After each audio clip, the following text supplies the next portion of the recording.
دەم باش تەماشەوانین gelekê ja yeketî û pêdaçûn bi rêkeftinama stratîjîk û karvedanê. Bêguman rêkeftinama stratîjîk ew ku li 27 Temmûza sala 2007 bi îmza Celal Talebanî Sekreterê Giştî Yeketiya Niştimaniya Kurdistanê û Mesûd Barzanî Serokê Partiya Demokrata Kurdistanê di navbera van her du aliyan hatiye îmzakirin heya niha ev rêkeftiname di navbera her du aliyan bêguman gelê xwandinên cuda buhat nekirin. Çavdêrên rewşê, aliyên opozisyonê heta gelê caran di nava qaîdê cemawerî di nava berpirsên van her du partiyan da behsê pêdaçûn bi vê rêkeftinamê tê tekirin. Heya bi baş dizane, heya bi xerab dizane, heya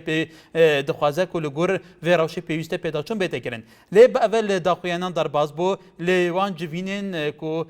Komîta Serkirdeyê Yeketiya Niştimaniya Kurdistanê li bajarê Silêmaniyê bi serpereştiya Talebanî encam dayî dawî car bi awayekî fermî Serkirdeyê Yeketiya Niştimaniya Kurdistanê daxwaz kir ku pêdaçûn bi rêkeftinama stratîjîk ya navbera partî yeketî bêhêtekirin. Belê berzan rêkeftinameyê stratîjîk li nêwan Yeketî Niştimanî Kurdistan û Partî Demokratîk Kurdistan ke li 27 Temmûzî 2007 bestrawetwe bêguman ew rêkeftiname li bênî her du partî lem duaye de bûte hoyê miştomiro gotûbêjekî zor hem çavdêrekanî rewşek hem alayanî opozisyon hem li nav xwedî qaîdê cemaweriya û her du partiye û endaman û berpirsa balakan em her du partiyeke hendêken pêyan baş e pêyanwayeke me ta êstaş zor karîger û pêwîst e girîngî pê bidît heşe alê pêwîst e pêdaçûn bû bikirêt. Em e li lêdwan û lêdwanî li ser esasî takîkesî derbas bû belkû bi şêwekî fermî. Li encamê Kobûnaweyê Serkirdeyê Yeketî Niştimanî Kurdistan bi serpereştî Talebanî bi şêwekî fermî yeketî daway kird ke pêdaçûnawa ba rêkeftinameyê stratîjî bikirêt. Teweriya em rûşman li ser ew ye. Aya li êsta da taçan giringe pêdaçûnawa bi rêkeftinameyê stratîjî bikirêt. Em rêkeftina stratîjiya li êsta da taçan xizmetî Ezmûnî Herêmî Kurdistan kirduwa yan pêçawana wekû gelê çavdêralên ziyatir bû quruxkirdinî û pawankirdinî desalat bûye li layan her du partî fermanrawa. Bu ziyatir qisekirdin li ser em babete êsta Abdulwahab Alî û tebêjî Encûmenî Serkirdeyatî Partî Demokratîk Kurdistan li şarî Silêmanî li ser hêlî peywendiye. Kayek Abdulwahab em kate baş. Spasî ew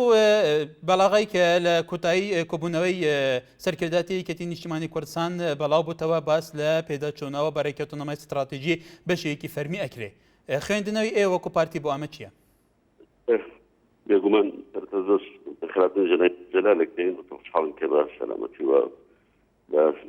encamdan meştirgirîş baş serkevtû rawaçawa niştiman û welat و بالنسبه الى سكرتيرية شكل كاتوانا نوشي الرجاء كونا يشتكوتي خانة جامدا سبارت بلا رختنا كان كبشي شيء يعني تخصيص كرابو درباري ريكوتنا استراتيجية لمن بارتي ويشيتي يقومان كش عن كوبونوي براني يشيتي بارتي بساني بسرقات سرق بارزاني لهفتي بشودا كوبونوي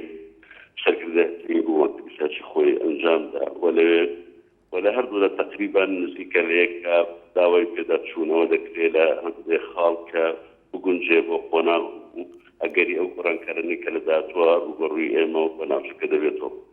Bêguman îttifaqî giring li mawê pêşbirda zor sûdbexş bû bo Kurd û bo ezmûnekeman و بۆ یەکێتی ڕیزەکانی ماڵی کورد لە مانگە چارە ئێستاشە گرنگە و بە ئێمە و پارتی پێمان وایە کە بۆ قۆناغیدا گرنگ و گرنگتر دەبێت و بۆ مەسائلە چارەسازەکانەوە بۆ یەکێتی ڕیزەکانی ماڵی کورد ئەو پێداچوونەوەیە شتێکی زۆر ئاساییە لای ئێمە کە هەندێک خاڵی ئەو ئیتیفاقیەیە چارتەیە بە حەقیقەت جێبەجێ کراوە و ماوە و فەرسەخ و قۆناغەکەی بەسەر چووە و هەندێکیشی ئێستا پێویستە بەهێز بکرێت و تەقویە بکرێت و هەندێکیشی پێویستە ئامادە بکرێت پێداچوونی بکرێت و ئیزافە بکرێت بۆی لەبەرەوەی ئامادە سازیمان هەبێ ڕوونەوەی. بەڵێ کاک عەبدوڵڵاه تۆ بەڵێ تو باسی کۆبوونەوەیەکی ئەنجومەنی سەرکردایەتی پارتی دیموکراتی کوردستان پێچەند ڕۆژێکی کرد کە بێگومان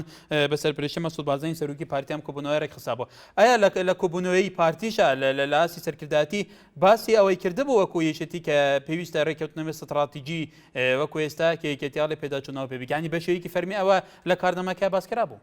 بەڵێ لە بەلاغی خیتابی ئێمەش باس کرابوو کە ئەگەر هەندێک پێویست بە گۆڕانکاری بکە ئێمە ئامادەین و پێداچوونەوە گۆڕانکاری تیا بکەینەوە و هەندێک خاڵی کەسی ئیزافە بکرێت کە بە قۆناغیدا پێویستە و حتا ئێمە دەرگامان پێمان وا بوو ئەگەر بێتەوە بێنیشتی پارتی و تەقیب بکرێت و زیاتر بێز کرێت و ئەگەری ئەپش هەبێ ئەگەر برانی یەکێتی پێیان باش بێ لای متفقین لەسەرەوە حتا دەرگا وەڵا بکەین بۆ لاولانی تری کوردی و کوردستانیش داخڵێ اتفاقیە بن. لە ئێستادا وەکو گەلێک چاودێر هەیە گەلێک تحلیلات هەیە بۆ مەسەلەیە هەیە ئاڵێن قاعدەی جەماوەری یەکێتی ئاڵێ ئێمە زەرمەند بووین لە ڕێککەوتنامەی ستراتیژی بێگومان ڕای پارتیش هەیە لەسەرەوە قاعدەی جەماوەری پارتی تا چەند ئێستا وەکو یەکێک لەو خاڵانەی کە پێشبینی کرێت بە پێی چاودێرەکان قاعدەی جەماوەری کاوادەرەکانی یەکێتی دەخ لە یەکێتیەکەن کە یەکێتی زەرمەندی ئەم ڕێککەوتنامەیە پێویستە پێداچوونەوە بکرێ. ئایا ئێوەش وەکو پارتی دموکراتی کوردستان قاعدەی جەماوەریە کادرەکانی ئێوە ڕەئیان چییە لەسەرەمە؟ بێگومان هەردوو لە طبعا ئەزانی اتفاقیە استراتیژی بەیان بەڕاستی شەباحی شەڕ ڕووی ناوخۆ ململانی تیژیوانی دوکسەتەوە لەسەر ئاستی کوردستان لەسەر ئاستی میلەتەکەمان وەرو ئازمونەکەشمان بەڵام لەبیرمان نەچێ بێگومان ئەمەدا شەڕێکی زۆری خوێناوی نەگریس کە بە حقیقەت هەموومان یعنی بێت بەڕاستی بە نەگریس نایبەرەوە شەڕێکی قێزەوەنی برا کوشیکە بداخل تجربة يخيط بميقر عبر الأكامي أما طبعا أسواري أمارة مينية تشل الرؤية إداري تشل الرؤية أبو تشل الرؤية نفسي تشل الرؤية داخلي تشل الرؤية سياسي تشل الرؤية كومالاتي بيقوم كاتبه وماوي أبتها أمانهم وأسوار سريتها ممكن للرؤية إدارية وزور شبينة بيشو للرؤية سياسية وزور شبينة بيشو للرؤية أبو وزور شبينة بيشو بلان للرؤية كومالاتي يعني الرؤية شخصي باري للرؤية كاس كزران بويان أو كان عديد إلى دزاوة لو صار نقديسها بێگومان کاتی ئەوێت تا ئەمبیا لە ساڕێژەوە لە ڕووی ئیداری شەوە بەڕاستی ممکنە هەردوو لە ئەرێکە لە ناوچەیەک لە ناوچەکان کە لێرە بە مەقصودانی وەڵاتوان پلەی وەزیفیمان نییە یا فڵان پلەی ئیداریمان پێ نەدراوە بەڵام لەسەر مەسەلە گرنگە چارەنووسازەکان کە لەمە زۆر گرنگترە بە متفقین و ئەو بۆ توونەشکاڵێت جەماوەری پارتی یا جەماوەری یەکێتی ناڕازین لە اتفاقیە ئەووان نییە لێرە و لێرە لەوێت هەیە ودنگی ناڕاستی ڕەنگە دەنگی تێبینی هەیە بۆ تێبین جیاوازی و هەر ڕای مختلف لەسەر ئەو اتفاقیە شتێکی زۆر ئاسایی و طبیعیە و ئێمە زۆر بە ئاسایی وەرەگرین چلای برەدانی شت هەبێ و چلای ئێمە شت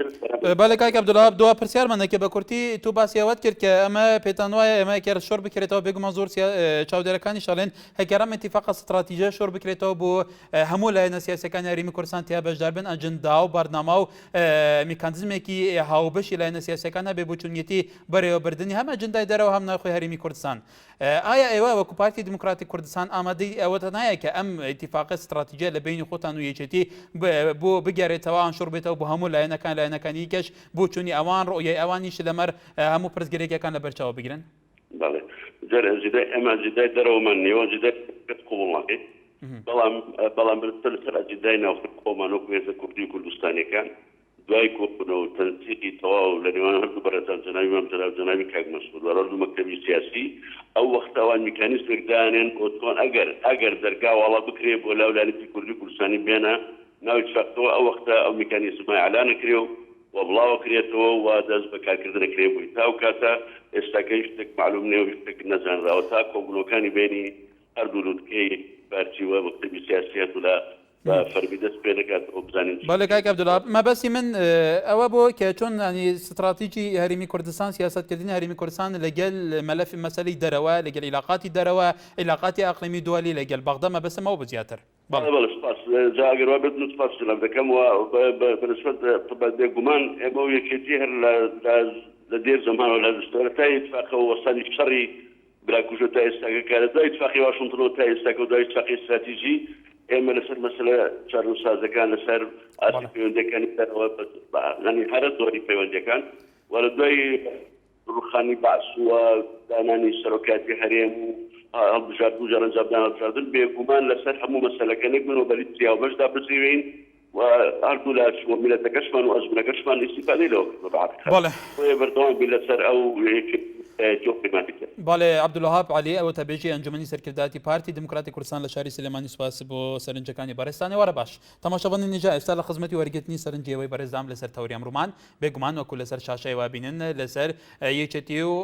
داواکردن بۆ پێداچوونەوە بە ڕێککەوتنامەی ستراتیژی لە نێوان یەکێتی و پارتی دموکراتی کوردستان لە ئێستادا و کاردانەوەکانی یەکەم پەیوەندی شلیزە لە شاری سلێمانی باڵێ باشتر بله کاکە لەسەر تۆری بەرنامە بەڕاستی زەرمەندی ڕاستەقینەوە زەرمەندی یەکەم لە ڕێکەوتنی استراتیژی نێوانێکێتی پارتی یەکەم جار میلەت و دوای ئەوەش یەکێتیە بەڕای من ئەم ڕێکەوتنی کە ئەوان کردیان زەرەرێکی زۆری هەم بە یەکێتی گەیان هەم بە میلەت بڕی ئەو تا یەکێتی زۆری پێگی خۆی دەدەزیان لە بڕووی من پێم وایە کە ئەو کەسانە هاتن و ڕێکەوتنێکیان کرد لەوەیان نەزانی ئەخۆ میلەت تا چەند لەگەڵ ئەمەیە ئەمان بەڕای چەند سەرکردەیەک ئەم ڕێکەوتنیان کرد بە حسابی خۆیان بۆ ڕازێتنی شەڕی نێوان یەکێتی و پارتی یاخود مجموعەیە شت کە عبدالوهاب ئەوتەبێشی پارتی باسی کرد مجموعەیە شتی وت کە بەڕاستی من بەداوای لێبوردنەوە ئۆلمپیەکەنینە بۆ قسانەیە وەختەی ناو کتێبە هێناویانە لەسەر شاشەیەک باسیەکەن کە بۆ ڕاگررتنی خوێن ڕشتن من پێم وایە ئەمە هۆکارێکی باش بوو بۆ ئەوەی کێشێتی زۆربەی لە ئەنگرانی خۆی لەدەستپا لە بڕووی یەکێک لە کوڕەکانی مەسعود بارزانی و یەکێتی بۆ بەلقێکی ببوورە لیجاغ دەنگی تو باش نایێت نازانم بەڵێ ئێستا باش کاکەکەس بەڵێ بەڵێ تەشیش خرای سەر سەڵتەکەم خۆم نەبووم لەوانەیە لای ئێوە بووبێ لە کوڕەکانی مەسعود بارزانی ئەوەی وت کە گوایە یەکێتی لەقێکی بچووک بێ لە پارتی ئەمەش وای کرد کە زۆربەی لە ئەنگرانی یەکێتی بەم قسەیە زۆر تۆڕە بن لە بڕووی ئەوان خوێنێکی زۆریان ڕشت بۆ ئەوەی کە یەکێتی سەرکەوتوو بێ بەڵام ئەوە تا پشتێک لە کوڕەکانی سەرۆکی پارتی ئەڵێ کە یەکێتی لەقێکی بچووکە لە پارتی من پێم وایە زەرمەند یەکێتیەوە دواداریش میلەت ڕێی ئەوەی بەڵێ لیجا خان باس تۆ باسی تەشویشت کرد وتی تەشویش خستوانە سەر تێلەفۆنەکەم نازانم لە چێ ئەو تەشویشە تەشویش لای ئێوە لە چ ڕۆیەکەوە لای ئێمە لەبەرەوەی سەڵتەکەم لای ئێوە قەتع کرا منی سوجێم لە سەڵتی تۆ نەما لە لای منەوە هیچ کێشەیەک نییە ڕەنگە لای ئێوە بێ لای منیش قوزەی خەلەلی فەنیە بێگم ئاو خەلی لە گەلێ جار لە تەلەڤیزنەوە نزیکیان دەنگی تەلەڤیزنەکی بەرزە و ئیتر شەبەکە تەواو نییە تەلەڤیزیۆنم کوژاندەوە کاگە کاربووی کە ئەوە لە لای منەوە ڕوونەت بەهەڵ من نامەیە زۆر لەسەر ئەوە بڕۆم بەڵام من ئەوەندا دەڵێم باشە لیجا خان سوپاس بۆ سەرنجی بەرستان ببورێمە تەشویش ناخینە سەر ئەوەی شێمەنیە باکسەوە ئەم بەرنامەیە ئەسڵەن ئەم بەرنامەیە بۆ ئەوەیە کە خەلک پەیوەندی بکات خەڵک سەرنجی خۆی تیان نیشاندا بەرنامەی خەلکە مایکی خەلکی تر پێمان باشە کە پەیوەندی نەبێ بەرنامەش نابێ بێگومان بەڵێ محەممەد لە شاری هەولێرەوە بەڵێ باشتر کاک محەممەد خۆشی بەرنامە جوانە کەڵاکەم زۆر سپاس یەکەم دەخۆت مەسەوەری بەرنامەکە تەنابێنی استراتیجی پارتی وێکێتە قسام بکەم بەڵێ بەڕاستی استراتیجی نادێنی پارتی وێکیش لەلایەن کادرانی پارتی وێکێتی فاشلە چ بۆی نییە ڕاستی لای سەرکردەکان وێکێتی و پارتی بەڵێ ئەو استراتیژەکە تەواو لەسەر سەرکرداتی پارتی وێکێت بە لەلایەن کادری پارتی وێکێتی شتێکی فاشلە چ بۆی دانیە هیوادار خۆیان ڕێک بخێنەوە بەڕاستی بێزە عالمیە بێزار کردوە فەرم و ڕۆژانە بفەرم و ساکە فێسبووکیان بەردانە لایەنگەر ئەوای کردو ئەوای کردو پارتی وای کردو وێکێتی وای کرد بەڕاستی من هیوادارم لە کادرەکانی پارتی وێکێتی نە لە سەرکردی پارتی وێکێتی شانازی بە سەرکردی پارتی وێکێتی دەکەم بەس لەلایەن کادرەکانیان خۆیان ڕێک بخەنەوە بەسە هێرش بکەنە سەر یەکتردا بە فێسبوک و ئاخر قسەکەمیش ئەوە قفلی مەکەی تاشی بەچ لایانی کشناکەم بەس ئەندەم من لیوای هەشتی موەتەقە حەبانی ئاگدار دەکەمەوە 26 ئەم مانگەدا لەبەر دەرگەی پەرلەمان وارەک هێمنانە فەرمیانە دەست پێ دەکات هیوادارم لیوای هەشت بە یەک دەنگ هەستن داکو بتوانین مزارەکە ئارمانجی پێ بدەن لەبەر هۆلی پەرلەمانی کوردستاندا ئەوە لیوای هەشت ئەو ئیشارەم پێ کرد لیوای هەشت ماگەدار کرد و سپاسم دەکەم بەڵێ سپاسە بۆ بەرزان جوتکار لە شەڕ باجەر بەڵێ کاک جوتکار فەرموو بەڵێ سڵاو لێ بێ دەستخۆشی بەرنامەکە لێکم سپاس وەڵام من بۆ ئەو ڕێکەوتنە استراتیژیەی بینی پارتی دیموکراتی کوردستان و یەکێتی نیشتیمانی کوردستان بەڕاستی ڕەنگە بۆ خۆیان گرنگ بێت و هەردوو لاشیان کە هەندێک گلێوی بۆ نوبناشتیان هەیە لە یەکتر پێم وانی ئەوە بۆ چاکردنی حکومەت یا وڵات یا بەدەست شتە بەدەستهێنانەکانی گەلی کورد بێت تەنیا ڕێکەوتنەکەیان لەسەر دابشکردنی زۆرترین دەسەڵات و کورسی و پارە و ئەو شتانەیە تەنیا بۆ خزمەتی خەڵق نییە من پێم وایە کەسێک کە زۆر زەری کردووە تەنیا میلەتە یان نە پارتی و نەیەکێتی کەسیان زەرەیان نەکردووە جا لە ڕاستیە خۆی ئەم چەند دوای شەڕی ناوخۆ با بڵێن دوای شەڕی ناوخۆ ئەم ڕێکەوتنە دروست بوو لەوە پێشەگەرگیانی خەڵق تیاچوو بێ ئەم جارێشیان سەروت و سامانی خەڵق تیاچووە و هەتا ئیستێش ناوچە دابراوەکان وەک خۆی ماوە وەلا خراوە زۆر ئێمال کراوە بە خەڵکەکەیەوە بە خاکەکەیەوە بە داهاتەکەیەوە بەڕاستی ئەوە خاڵێکی گرنگە چونکە ئێمە زۆتری شەید و زۆترین تێکۆشانمان لە شۆڕشی ئەیلولیشەوە حتاق و ئەلحالم چۆن ساڵە هەر بۆ ناوچە دابراوەکان بووە بە زۆترین خەبات و شەیدی ئێمە 1970 ئەنفال و پیما باران و چی ناوچە دابراوەکان بۆ بەڵام بەداخەوە تایسە ناوچە دابراوەکان کە زۆر گرنگە بۆ گەری کورد و بۆ نیشتیمانی کوردی تا ئیسێ وەلاخراوە ترسی ئەومان دەسمارچێ بەڵێ کایەکی جوتیار بەڵێ تۆزە مەجالم بە بەڕاستی خۆی یەکێتی ژەم ئاخریا زانی پارتی وردە وردە لە بازاقەی کاتە دەرەوە بۆیە یەکێتی ژان ڕزایی دەبڕی یا پێم وانییە یەکێتی لەبەر خزمەتی خەڵک بێت و بیر خزمەتی خەڵکە بۆیە ناڕازیە نەخە ناڕازی نییە بەڵکو ئەیانەوێ بە شێوەیەکی تر بە فۆرمێکی تر دای بڕێژنەوە هەر بەو شێوە بەردەوام بن غەدر لە خەڵک بکەن و داهاتی ئەم وڵاتە خۆڕ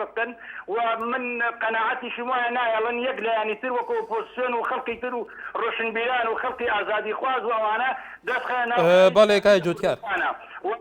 بەڵێ کای جوتیار سوپاس بەڕێزان کە بە کوردی سەرنجی خۆتان نیشان بدەن لەبەرەوە خەڵکێکی زۆر لە سەری پەیوەندیە بۆی هەمویان مافی بەشداریکردنیان هەبێ باوکی لینا لە شاری سلێمانی باوکی لینا فەرموو باوکی لینا بەڵێ هێژیان ڕێکەفتنامە ستراتیجیکی گەلەی جاران تێگوتن کوهایانها حتاش بەرپرسێن بڵندێن وان هەردوو حەزباژی بدرستایی نزانن گەلو ناڤاڕووکە بێ ڕێکەفتنامەی چ تێدایە و بەحسی چ دکێ بە تەمامی بەڵێ قادر لە چوار قۆرنەوە کای قادر فەرموو کاتت باش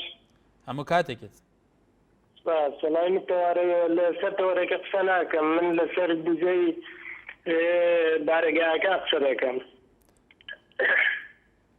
بەڵێ کام بارەگا بارەگای بڵێ عیزیەکان وەکێتی پارتی یەکێتی بڵێ بوتەی پارتیەکان زیادی کردووە چوونە سە وەزارەتی ناوخۆ بەڵام تا ئێستا یەکێتی هیچ باسێکی نییە پێم خۆشەتەوەرێک لەسەر ئەم بابەتە پێشکەشکەن بەڵێ کایەکی قادر سوپاس بۆ سەرنجی تۆ ڕێزی زۆر سپاس بەڵێ تەماشەبانی نێژا بەڕێزان ڕێکەوتنامەی ستراتیژی لە نێوان پارتی دموکراتی کوردستان و یەکێتی نیشتیمانی کوردستان کە زۆرترین بۆچوون و لێکدانەوەی و تحلیلاتی سیاسی لەلایەن چاودێرەکان و لایەنەکان بۆ دەکرێت تا ئێستا باس لەوە شەکرێت کە بەشێکی زۆر لە سەرکردەکان نەک تەنیا قاعدەی جەماوەری سەرکردەکانی ئەم حەزەم هەردوو پارتیەش نازانن بە درستایی ئاساسەن ناوەڕووکی ئەم ڕێکەوتنامە چییە و چوونە و باسی چیەکان بەڵێ ئەحمەد لە شاری سلێمانیەوە کاک ئەحمەد فەرموو کاک ئەحمەد بەڵێ فەرموو قوربان زۆر سپاس بۆ جەنابتان وازە مۆزوعەکەمان لەسەر ئەو تێداچوونەوەی ڕێکەوتنی ستراتیژی بینی یەکێتی پارتی بوو بەڵێ بەڕاستی ئەو ڕێکەوتنە لە کاتێکا کراوە کە ماوەیەکی زۆری بەسەرا چووە دیارە زەمەنیش گۆڕاوە 5 ساڵ بەڵێ پێشەوە چووە حەقی گۆڕانکاری هەیە حەقی پێداچوونەوەی هەیە من وەکو ڕێی خۆمەوە پێداچوونەوەی لەواچ لە مەسلحەتی هەموو عامی کورد بن نەک لە مەسلحەتی پارتی وێشێتی بەڵێ سپاس بۆ سەرنجی تۆ هیوا لە کەرکووکەوە کاکیوە فەرموو ئەم کاتت باش براکەم هەموو کاتێکت دەستخۆشی لە بەرهەمە جوانەکە دەکەم زۆر سپاس وڵی ڕافی بۆ تەوارە جوانەکان بەنە پرسیارم بەبوو بەڵێ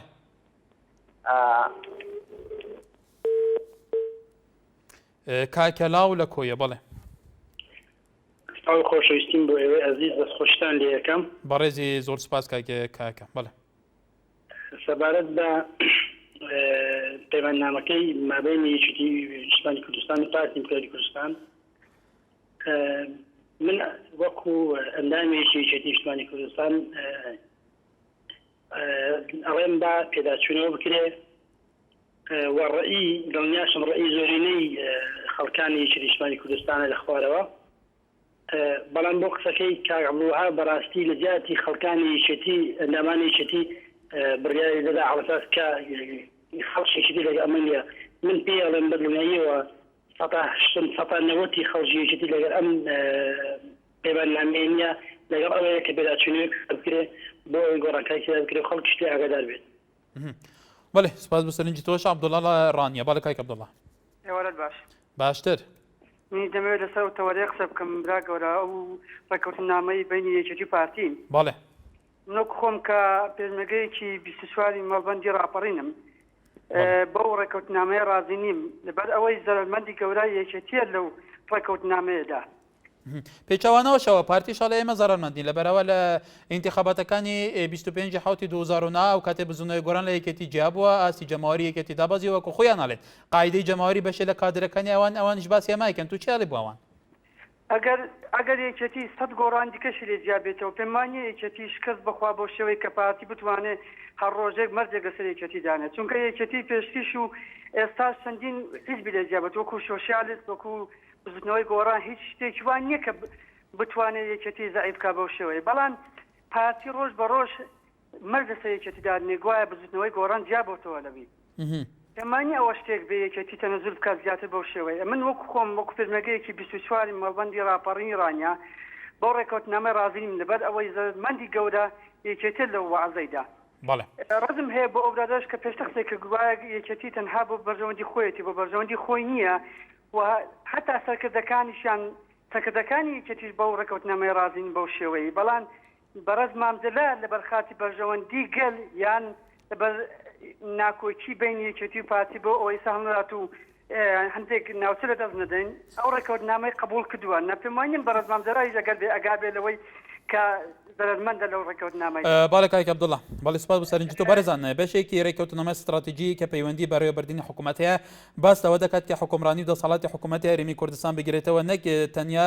مۆڵەتی پارتی و یەکێتی کارەکان بەڕێوە بن واتە بنەمای تاکلانی لە ئیدارینی حکوومەت لا ببرێت و لە زاخ و تاخانەقین بە تەوافق و تەوازن بەڕێوە برێت بەڵام تا ئێستاش وەکو هەر بەرپرسان حزبەکان ئەڵێن لە سنووری هەولێر و دهۆکی یەکێتی هیچ پلە و پۆستێکی ئیداری تەنانەت وەکو پێشتر لە ڕاگەانەرەوەکی ئەنجومەنی ناوەندی یەکێتیاتوە لە هەموو پارێزگای دۆکێکی بەڕێوەبەری قوتابخانەیەکیش نییە لەوێ تەنیا بێگومان پێچەوانەشەوە هەروایە پارتیش لە سنووری پارێزگای سلێمانیش هەروایە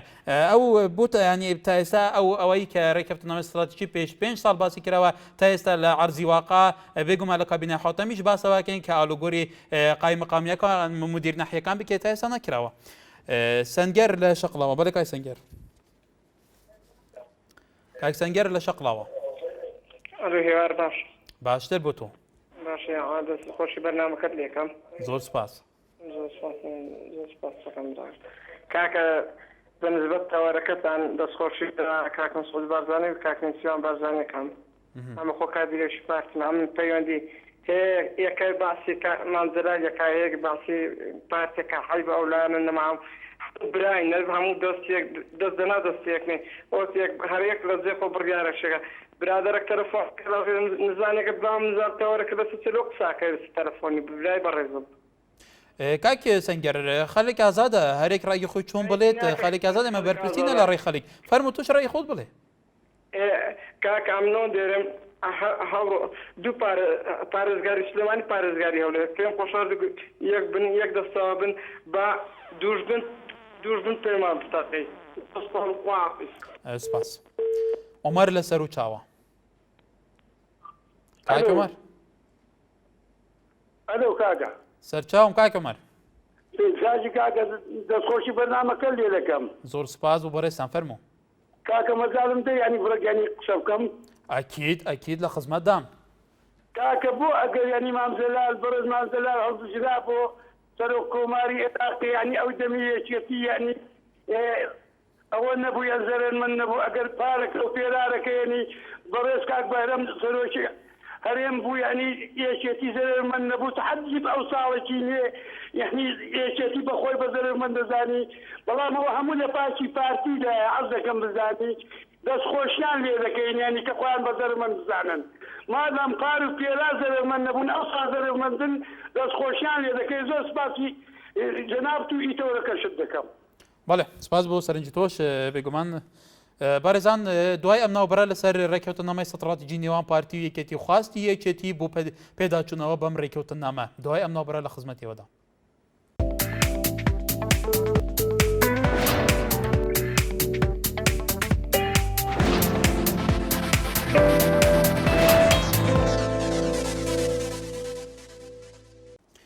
دووبارە سەڵاف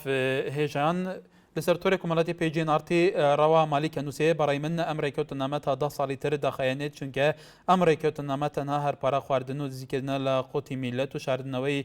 کۆمەڵێک تاوانی بینی خۆیانەوە خۆیاڵە بێگومان هەروەها کاوان ئۆمەریش ئەنووسێ بەڕای من ئەوە زۆر چاکە لەبەر ئەوەی شەڕی ناوخۆڕۆ نەداتەوە بەرپرسەکان هەندێک جار قسە بە یەکتری ئاڵێن هیوادارم ئەوە نەمێنێ بەڵێ لەسەر هەمان تەوەر سامی ئەحمەدی شانووسێ ئەمەش ئەوە ئەگەێنێت کە وەزعکە بەراو خراپتر ئەڕوات و دیارە یەکەتی نایەوێت ببێت بە بنەماڵە هەروەها سەردار عەبدوڕەحمانیش ئەنووسێ بارەدۆخە سیاسەکان لە ڕۆژگاری ئەمڕۆمان داوای کردووە دۆخی بگونجێت و کار بە بەرنامەی ڕابردوو نەکرێ سەرتیپ لە چەمچەماڵەوە بەڵێ ئەم کاتێ باش کاکە هەموو کاتێک لەسەر تەوەلەکەت برای بەڕێزم پێدا چوونەوە شتێکی واردە و یاساییە و شەرعیە هیچ ناخۆشی و گومانیی تێدا نییە بەڵام بە شەرتێک هەر دارێنپایەک هەر پێداچوونەوەیەک هەر دروستیەک هەر دڵسۆزیەک هەر دەستپاکیەک هەر بە ئەخلاقیەک لە پێداوی کورد و نیشتیمانەکەیە بێ شتێکی چاکە تەنها لە پێناو کووردا بێ بەڵام شتێک ئەگەڕنەوە لەم گەرمیانە ئەڵێن 40 ساڵ بەر لە ئێستا کابرایەکی دەوڵەمەند هەبوو 100 سەرمەڕ 4 ماینی هەبوو کابانەکە وەستا بوو ماینەکە خۆیدا بە عەرزا و یەکسەر دوو لە ڕووی جەناب و بینەدان تۆپی و مردارەوە بوو وتی کابانەکە دەستی کرد بە گریان و واوەلا و شیوەن کوڕ و کچەکانی پیاوت دایە تۆ بۆ ئەگری ئێمەوە 3 ماینترمان هەیە وتی کوڕم بۆ ماینەکە ناگریم نەکبەتی گەرزمانی وابزانم کۆتایی مالبێتیە کەسمان نامێنین نەکەر ماینەکە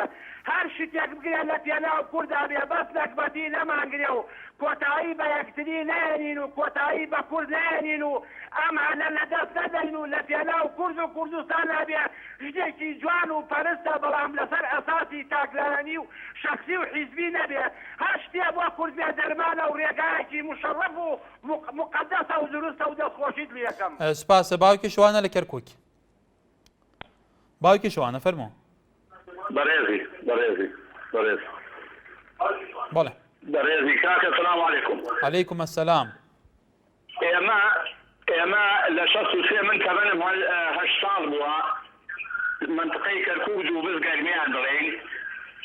لە 63 و هەتا ئێستا تێهەڵدرا و ماڵوێران و ئەم لا ئەولاین ئێستا بۆ نمونە لەو ساڵانە لایەنی یەکێتی 50 وەرەقەی داگەمان خانوو بگەین لە گوندەکان خۆمان لایەنی فاتیش دەفتەرێکیدا بە لایەنی خۆی خانوو بکات لە گوندەکان هەر ئەما قبول نییە هەرچیەک بێتە لەما کەرکووک بەدەن کەرکووکە دوای ئەوە ئێمە بوو باوکی شوانە لایەنێک لەناو گوندەکان خزممە ئامۆزامە برامە ئەویش دەفتەرێ وەرەگریە بەڵێ باوکی شوانەکە دەنگی تێلەڤیزیۆنەکەت کەسکی بۆیە باشتر من جێم لە دەنگی تو بێ بەڵێ دڵی کەرکووک قودسی کوردستان هیچمان نەدی بەڵێ باوکی شوان لە کەرکووکەوە سپاس بوو سەرنجی بەرستان سەردار لە شاری سلێمانی بەڵێ کاک سەردار فەرموو ئەم کاتەس بە قوربان ێوارت باشتر بوو بەڕێستان فەرموو دەست خۆش بێتەوە تەوەرێکی گرنگە بێگومان منش قسەی خۆم هەیە بەڵێ ئەم ڕێکەوتنە استراتیژیەی بین یەکێتی و پارتی ئەگەر هەڵ بوەشێتوانەیە زەرەنمەند یەکێتیە مەسەلەن ئەگەر بێت و هەڵ بوەشێتوانێ بڕاتان هەبێت تەنانەت کارگوزاری مەکتەبەکەی لای ئێمەشیان بەرناکەوێت لەبەر چی؟ لەبەر ئەوەی کە حیزبی سێهێمە ئێستا پارتی هاتووە 50 لەگەڵیا بەشی کردووە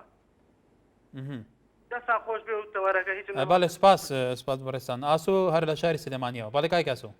کاکەکەوارە باشتر بۆ تۆ زۆر سپاس دەکەم دیارە لەسەر تەورەکەی بەڕێزت ئێمە هەموو کاتێ پێمان خۆشە بەڕاستی پێداچوونەوەی بەم ڕێکەوتنا بکرێت بەڵام بەداخەوە یانی نازانم هەچ کاتێک کە باسی ئەوە ئەم پێداچوونەوەی بەم ڕێکەوتنە استراتیژیا بکرێت یەکسەر ئەمان ئەڵێن شەڕێکی ناوخۆ هەڵایسێتوانێت باش شەڕی ناوخۆ چی هەڵیایسێنێ ئەوە یعنی پرسیارێکە لای هەمووشمان ڕوونە ئەی ناکرێت یعنی بەڕاستی ئێمە کە ئەم ڕێکەوتنە پێچە بچینەوانیەوەگە هەڵیش وەشێتوانێ و بەڵام ئێمە لە پێناوی میلەتەکەمانە چی شتێک باشە بیکەین چی شتێک خراپە وەلای بەڕاستی نەکەین بەڵام لەم مەسلەی ڕێکەوتنی استراتیژیەی بین یەکێتی و پارتی بەداخەوە یعنی هەمومان ئەزانین من خۆم ئەندامێکم لە یەکێتی نیشتیمانی کوردستانە بەڵام یعنی زەیرمەندی یەکەم بەڕاستی یەکێتی بووە ئەبێ یەکێتی پێداچوونەوەی بکە و من زۆر سوپاسی ئەنجومەنی ناوەندێکم کە دوێنێ بە کۆی دەنگ بڕیاریان ناکە بەو ڕێکەوتنا پشتوانێ دیارە لای هەموو تاکێکی یەکێتی بەڕاستی ڕوونە کە زەیرمەندی گەورە بووە و ئەبێ پێداچوونەوەش بکەن و بۆ ئەوەی هەچ شتێکە لە مەساڵحی ئەم میلەتی بکەین و ئەوەی کە لە مەساڵحی میلەتی ژنێنێکی و سوپاسانەکە بەڵێ سپاس ڕەجەب لە سووران کاک ڕەجەب فەرموو بەڵێ کەرەم کە کاکەگار کوی ئەزێ باشم تۆ کۆی چاوایی سەرێمە سەرچاوێمە سەلامەت یا رەبی خۆدە پاکێک زۆر سپاس کەرەم کە باشە ئەو ڕێکاونەوە پارتی دموکراسی کوردستان ئێکەتی نیشتیمانی کوردستان بەس ببە حاکیمێکی عادل جوابم دا باشە برای عزیز ئەس لێرێ ڕائیە نادەم کاکی ڕەجەب ئەو شولێمین ئەس لێرێ ڕائیە بدەم تەنیا ئەس خزمەتەوە پەیوەندی تۆ وەرگرم ئەس نەشێم ڕائیە بدەم برا عزیزێ منی بەس باشە ئەو هەندێک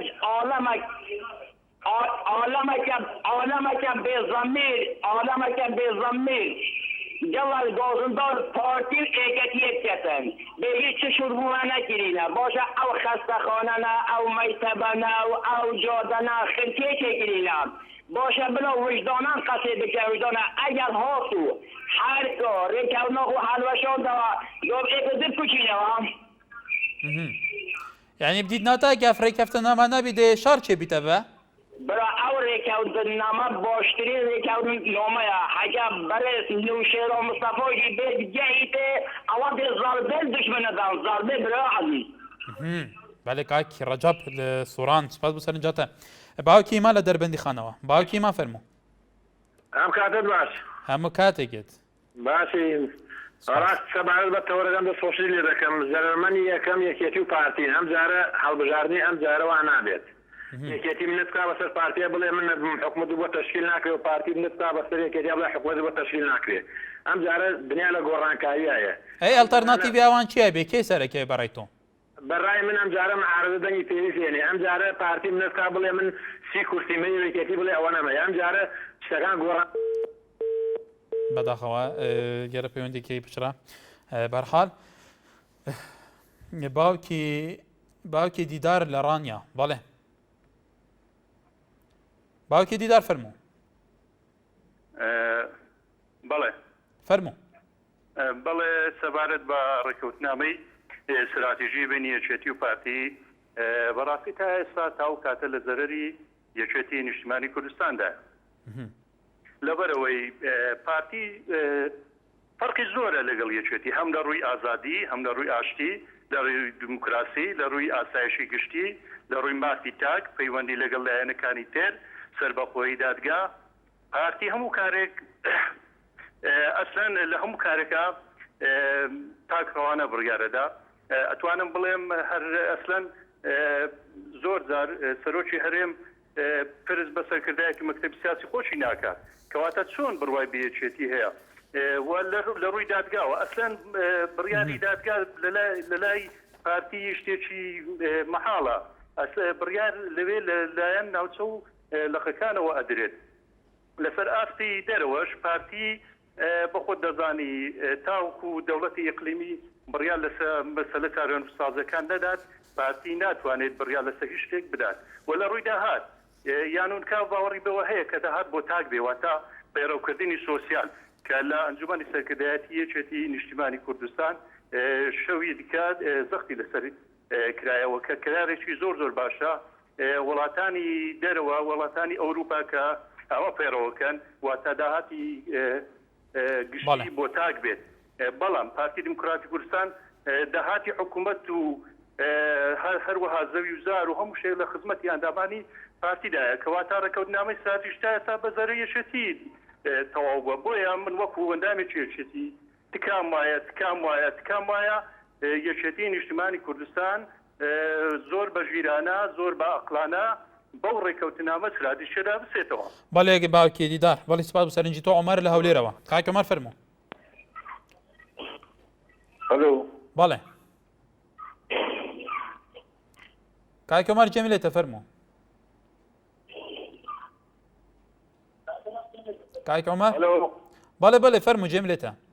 ئەو کاتە باش هەموو کاتێکت دەستخۆشی پێ دەکەم سپاس فەرمو الو بەڵێ بەڵێ کاک عمر زۆر بە باشی جێم لێتە هیوادارم توش جێ لەمە بێ فەرمو دەستخۆشی پێ دەکەم سپاس داوا لە برایان یەشتی دەکەم يعني بس بعصي يهدي بكان بس او برنامج بالنسبه لك شتي زي المدى بداخله ليه شتي زي المدى لا فاتي زي المدى حتى تمدي ولا تكذر المدى ولا ناوي لا فاتي زي المدى ولا شتي زي المدى دعوة اللي ذاك الباص انت بشنو لو ملا تكي يحاول بدن يعني باشتر لو يشوكا كاين ولا تكي زي بزيتنك او لا باتي وهذا او لا بريش طاو بەڵێ مەلیکای کەمار سپاس بۆ سەرنجی تۆ بەڕێزان ڕێکەفتنامە ستراتیژیکە نەبەرە پارتی یەکێتیە لێسەروی بنەمەی هاتیادارشتن و ئەو بە هەڤرا وی وڵاتی بڕێوە دەبن لە زاخۆ حتا خانەقین هەموو ئیداراتن محلیین وی وڵاتی بە هەڤێشی بێنە بڕێوە برن لە هەیەانها وەکو ئەو بخوات بێژن نەک یەکێتی لە ئیدارا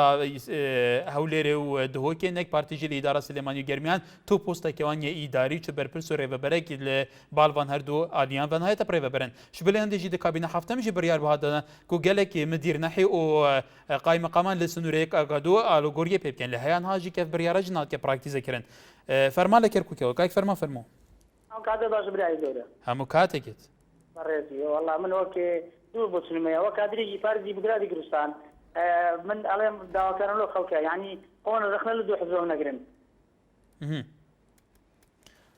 بەڵێ پێت وایە هیچ کێشەیەکی نییە و ئەو خەڵکە ینی هیچ شتێکی نیگە لە بەراوە ڕەخنە نەگرن ئان ڕەخنەگرتن بەڵێ جان من داوا لە خەڵکە بەڕێزای ئەوە نەرخنە لە دوو حزبە نەگرن ئەو دوو حزبە بەڕاستەیەکی حزبێکی پێشکەوتنی کوردستانن ئەو دوو حزبە ئەگەر یەکگرنەوە خەڵکێکی لێک ئەگەر یەک ناگرن خەڵکێکی لێکە من داوا لە خەڵکاکەم تۆزێ بە ئاخوانە بیکەن ئەو خەڵکانە وا ڕەخنە لە پارتیەگرن بەوانەکیشان لە یانگری گۆڕانن با بەخۆیان بچنەوە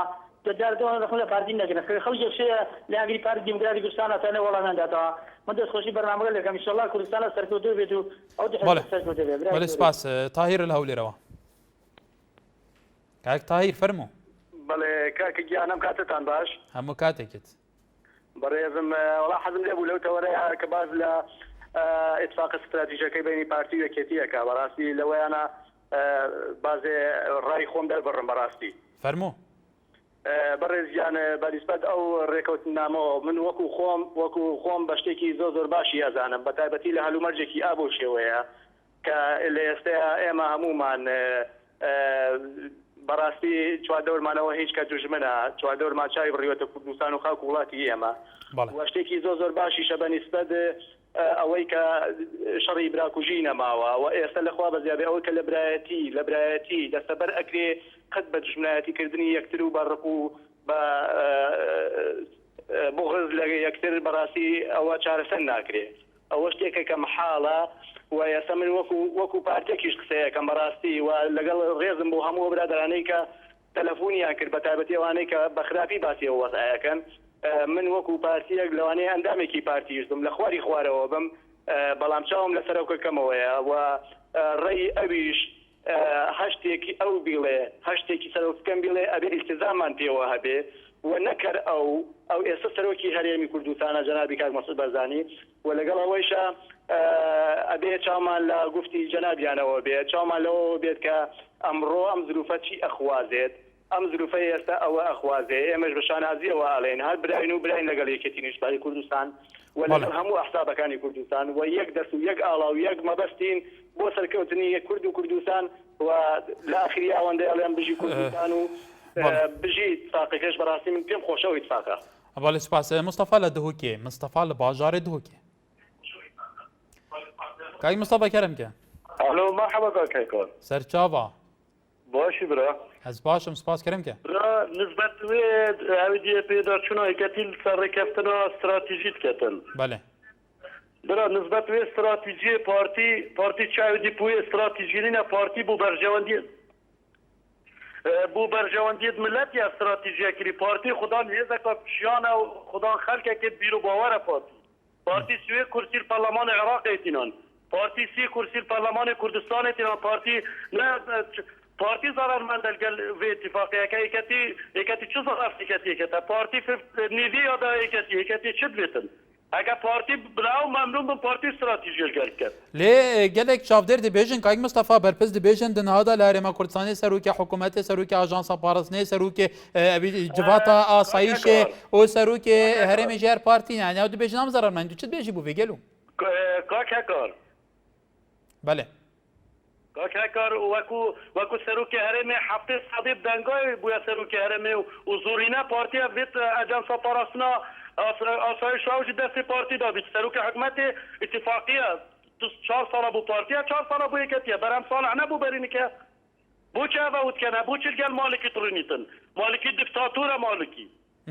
سروک شو خارج بو چه اتفاقیه عربی اتفاقیه نا تطبیق کردن اتفاقیه عربی و اگر توی سروک هرمی جنه با مالکی ند بو رئیس عراقی ند بو رئیس وزراء و کابر یدی جنه بو رئیس جمهوری عراقی که او مسعود بارزانی نبا بله Kayık Mustafa bele spas bu serinjata serkewt li şarî Silêmanî Kayık serkewt fermû سڵاو بەڕێز باشی serçawm دەستخۆشی لێکم بۆم تەوارەت سەبارەت بە ڕێکەوتنی استراتیژی پارتی و یەکێتی بەڕای منم ڕێککەوتنەیە زەرەری بۆ